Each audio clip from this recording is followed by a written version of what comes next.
quand on a un mental qui est contrôlant, on essaie de contrôler ce qui peut arriver dans sa vie, on a le sentiment que ça évite justement de se faire avoir, de se faire piéger, de tomber dans des situations qui nous dépassent et qui génèrent du stress en nous. Parce que lui, il veut prendre le contrôle, le mental. Il se dit, je sais ce qui est bon pour toi, parce que c'est un protecteur.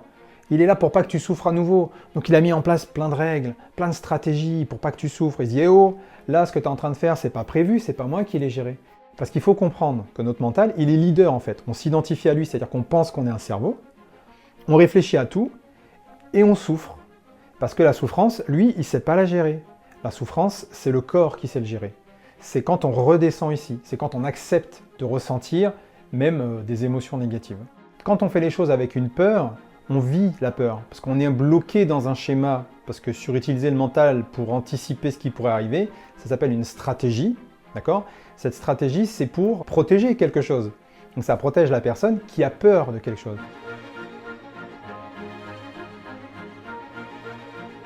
Les personnes qui ont un mental qui ne s'arrête jamais, qui ont tendance à trop réfléchir comme ça, c'est dû au fait qu'il y a un parasitage permanent. Et ce parasitage, c'est toutes les pensées qui en réalité ne sont pas des pensées, puisque c'est du parasitage. Et en fait, c'est lié à un mental qui, lui, est toujours en train d'essayer de trouver des meilleures solutions pour sécuriser la personne. Donc généralement, c'est lié à des problématiques du passé. Puisque si le mental, on l'utilise tout le temps, on essaie de réfléchir, c'est parce qu'on essaie de corriger au moins inconsciemment, on va dire, les problématiques du passé. Puisque ça fait comme des dossiers ouverts qui ne sont pas refermés, comme un trauma, un accident de voiture, une séparation, on n'a pas compris ce qui s'est passé, donc on rumine. Et puis le mental fonctionne aussi par anticipation. Donc par anticipation, c'est-à-dire que je ne veux pas me faire avoir à nouveau par ce qui pourrait arriver, parce que je l'ai déjà vécu une fois au moins, et que donc on va l'utiliser, parce que c'est un vrai ordinateur le mental. Notre cerveau, il est vraiment très très compétent, il peut faire énormément de choses. Le truc, c'est juste qu'on s'en sert plutôt mal en fait en réalité.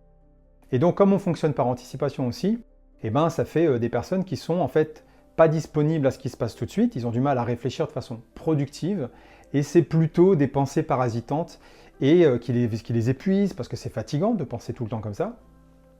Et puis c'est aussi quelque chose qui de toute façon prend une place tellement énorme que les personnes ne se rendent pas compte à quel point elles passent à côté de ce qu'elles pourraient ressentir sur l'instant présent.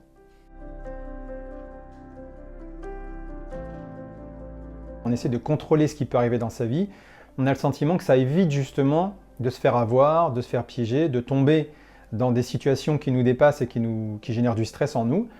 Et on se dit, si je garde le contrôle, ça devrait bien se passer. Mais en fait, ça ne se passe pas bien, puisque y a une peur derrière. Quand on fait les choses avec une peur, on vit la peur, parce qu'on est bloqué dans un schéma, parce que surutiliser le mental pour anticiper ce qui pourrait arriver, ça s'appelle une stratégie, d'accord?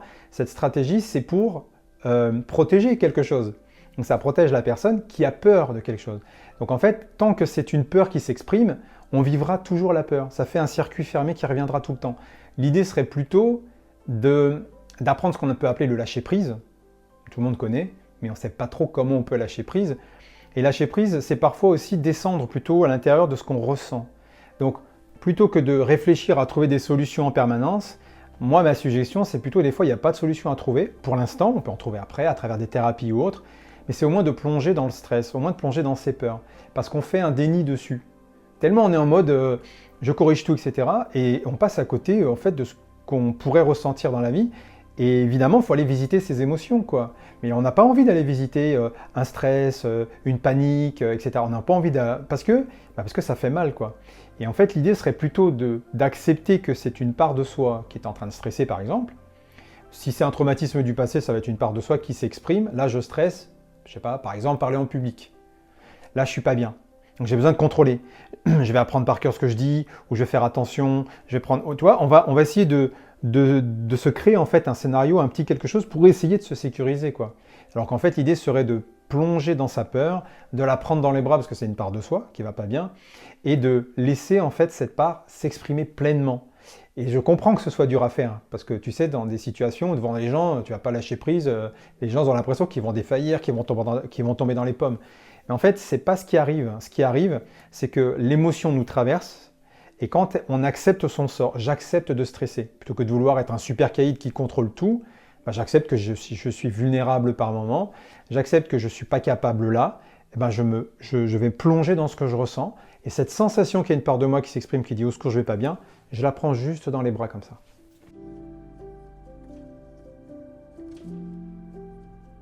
si on prend par exemple, on prend l'exemple d'un couple. J'ai vu que ça s'est mal passé, et si je lâche prise, si je me laisse complètement aller, j'ai peur de me faire avoir. Donc non, non, je vais contrôler. Donc c'est ça la question. Mais en fait, contrôler quoi? Contrôler quoi? On ne peut pas contrôler l'autre de toute façon. Il n'y a rien à contrôler, c'est pas vrai. Il y a juste en fait à se faire confiance dans les choix que l'on fait et accepter l'idée que tout nous échappe, l'autre doit nous échapper aussi. Qu'est-ce qu'on va contrôler? Son téléphone? C'est ça? On va contrôler, voir ce que l'autre va dire, à qui elle parle, à qui il parle, rentre à 22 heures. Non, il n'y a pas de contrôle en fait, ça n'existe pas, c'est pas vrai. Toutes les personnes qui essaient de contrôler dans leur couple vont soit se manipuler elles-mêmes, c'est-à-dire je vais me manipuler, donc je contrôle parce que le couple je veux le garder, soit je me manipule pour convenir à l'autre, soit je vais manipuler l'autre pour qu'elle me convienne. Mais dans les deux cas, c'est de la manipulation. Il n'y a pas, c'est pas je me laisse aller. Et c'est quoi le problème de dire, quand on me dit oui, mais si je contrôle pas, ça veut dire que je vais perdre mon couple. Et alors? Si l'idée c'est plutôt d'accepter que tu as peur, moi je préfère plonger dans mes peurs et d'accepter, et éventuellement perdre quelqu'un, plutôt que de me mentir à moi-même ou de mentir à l'autre. Voilà.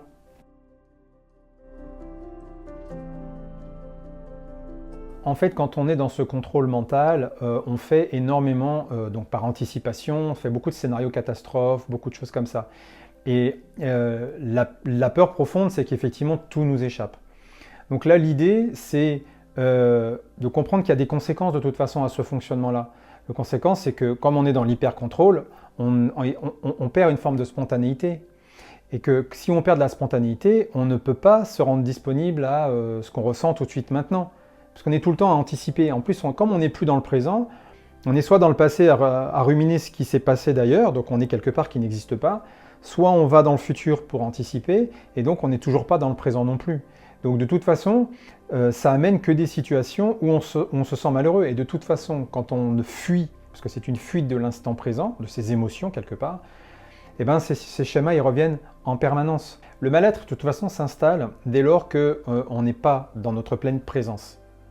Voilà. Dès qu'on n'assume pas qui on est, dès qu'on n'assume pas ce qu'on ressent, dès qu'on est en fuite de quelque chose qui vient de soi, donc les émotions aussi. On pense qu'en contrôlant on ne stresse pas, alors que contrôler génère du stress. Déjà, ça génère du conflit, forcément, puisqu'on se manipule ou on manipule l'autre, donc ça génère du conflit, il y a du mensonge, il y a des tabous, il y a des choses cachées, il y a aussi la confrontation entre deux univers différents, puisque une personne va avoir son éducation, ses valeurs, ses règles de vie, sa propre justice, et l'autre en face, dans un couple par exemple, aura aussi, c'est pas les mêmes parents, hein, c'est pas la même éducation.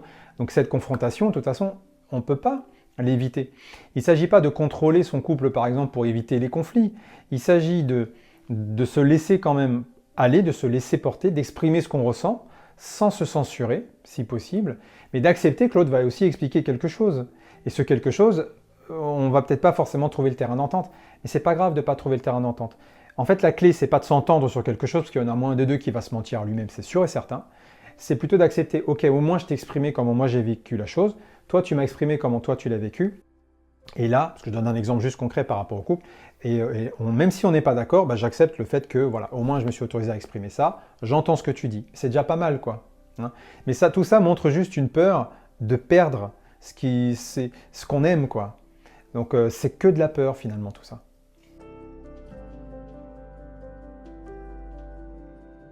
Eh ben, c'est des exercices en fait concrets de tous les jours, puisqu'il faut se reconditionner, il faut s'habituer différemment. Déjà, il faut comprendre une chose, on n'est pas un cerveau, je le dis aux gens, vous n'êtes pas votre cerveau, on n'est pas un mental, ça n'est pas vrai. C'est un ordinateur, c'est une boîte vide. Nous, on est en bas, on est ici. Tu vois, c'est plexus et le cœur. Et en fait, quand vous ressentez des émotions, ça se passe où? Ça traverse pas les oreilles. Les émotions, ça se ressent dans le corps. Quand on est en joie et qu'on est content, on se sent bien, il y a une ouverture ici, on se sent respirer, quoi. D'ailleurs, tu remarques, quand on est très contrôlant, on a tendance, souvent, c'est des gens aussi qui peuvent avoir une espèce d'oppression ici. Ben oui, parce que ça se referme là, tu vois. Et donc, en solution, c'est faire de la pleine conscience. Donc la pleine conscience, c'est très simple, c'est des choses du quotidien. Vous êtes à ce que vous faites déjà. Mettez les problèmes de côté, on les règle plus tard. Mais là, je suis en train, par exemple, de faire à manger, ou je suis en train de lire un livre, ou je suis en train de construire ou de fabriquer quelque chose, ou peu importe, je fais mon sport, je fais de la musique, peu importe, mais je suis à ce que je fais. Généralement, c'est quand les gens sont en vacances, qu'ils sont moins dans le mental, Parce qu'en vacances, il y a moins d'enjeux, il y a moins de le dossier pour demain, qu'est-ce que j'ai à faire, etc. Il y a un côté un peu plus, on se lâche, on se laisse tranquille un petit peu. Il y a un peu plus de lâcher prise. Donc faire de la pleine conscience, ça marche très très bien. Et puis se désidentifier du mental, comme je l'ai dit, et redescendre ici dans le cœur. La vie, ça se ressent, ça se goûte. Ensuite, évidemment, vous ne pouvez pas tout régler tout seul, donc là, il faut aller voir des professionnels, puisque on est contrôlant à cause de situations qu'on ne veut pas revivre parce que ça nous a blessés. Donc il y a un travail à faire sur la libération en fait, des traumas sources du passé. Il faut conscientiser qu'on n'est pas un cerveau à penser, à tout résoudre, à tout solutionner les problèmes, etc. Des fois, il faut simplement ressentir les choses. Quand je dis que contrôler, c'est générer du stress, une situation est stressante, mais on va tellement la contrôler qu'on va rajouter du stress par-dessus le stress. Donc en fait, notre mental, il va rajouter par-dessus. Mais le fait de trop vouloir contrôler, de trop vouloir anticiper, de trop vouloir essayer de se sécuriser, il n'a pas la compétence, le mental, de libérer une émotion. En fait, c'est ça qu'il faut comprendre. Notre cerveau ne sait pas gérer une émotion. Sinon, il y a longtemps que ce serait fait, quoi. Tout le monde aurait déjà réussi. Alors, comment gérer une émotion? Eh bien, une émotion, en méditation, à travers le sport, à travers de la pleine conscience, justement. Faire des choses qui nous font du bien. Donc nous on le fait, moi je le fais en séance avec les gens, je les mets en méditation, je fais un soin énergétique et j'amène les gens dans un état de lâcher prise. Et il y a toujours un avant et un après. Et c'est vrai que ce qui est compliqué, même pas, pour les thérapeutes de manière générale, mais c'est intéressant, c'est d'amener les gens à un état de lâcher prise. Parce que le mental, lui, dit oh là là, il me fait fermer les yeux, je sais pas ce qu'il fait, donc il est toujours en train de réfléchir. Et finalement, ce mental qui réfléchit beaucoup, eh ben, il sabote, il essaye de saboter parfois les gens. Là, dans les séances, moi je le vois. Et même dans la vie de tous les jours, il va saboter la personne sans qu'elle s'en rende compte. Pourquoi? Parce que lui, il veut prendre le contrôle, le mental. Il se dit, je sais ce qui est bon pour toi, parce que c'est un protecteur. Il est là pour pas que tu souffres à nouveau. Donc il a mis en place plein de règles, plein de stratégies pour pas que tu souffres. Il dit, eh oh, là, ce que tu es en train de faire, c'est pas prévu, c'est pas moi qui l'ai géré. Parce qu'il faut comprendre que notre mental, il est leader en fait. On s'identifie à lui, c'est-à-dire qu'on pense qu'on est un cerveau, on réfléchit à tout, et on souffre. Parce que la souffrance, lui, il ne sait pas la gérer. La souffrance, c'est le corps qui sait le gérer. C'est quand on redescend ici, c'est quand on accepte de ressentir même des émotions négatives.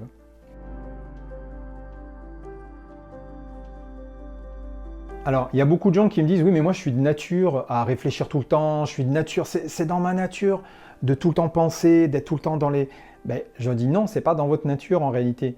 Est-ce que vous vous rappelez, quand vous aviez 3 ans, si à ce moment-là, vous étiez dans le mental? Je pense que non, en fait. Ça vient après. Mais même quand vous avez 5 ans, même quand vous avez 8 ans, on est, insouciant quand on est enfant. Il n'y a pas de « je réfléchis » à ça. Non, c'est nous, les adultes. Parfois plus tôt ou plus jeunes, ça dépend s'il y a eu des événements. Donc évidemment que oui, c'est possible, mais vous n'êtes pas de nature anxieuse ou de nature à trop penser, trop réfléchir. C'est des mécanismes de défense, en fait. Et donc, encore une fois, il faut juste apprendre à s'écouter, parce que ce qu'on gagne en fait quand on arrive à redescendre ici, c'est qu'on arrive à s'écouter davantage. On se ressent soi-même. On est plus à l'écoute de ses besoins, de ses envies, de ses désirs. On est moins perché dans cette tête-là qui veut tout gérer, tout contrôler, comme si en fait on se met dans des rails, quoi. Tu vois, c'est vraiment l'idée pour moi, je le vois vraiment comme ça. Et c'est sûr que revenir dans le cœur, on sort des rails, quoi. Ça peut faire peur aussi, quelque part. Avec tout plein d'exercices tout simples de la vie, il suffit de se dire, ok, au lieu de réfléchir et de penser, je vais m'accorder du temps pour moi. Comme un espace, en fait. Donc, on se crée un espace à travers le sport, à travers différents centres d'intérêt, peu importe. Et ça se fait assez facilement, finalement. C'est juste qu'il faut être un petit peu patient.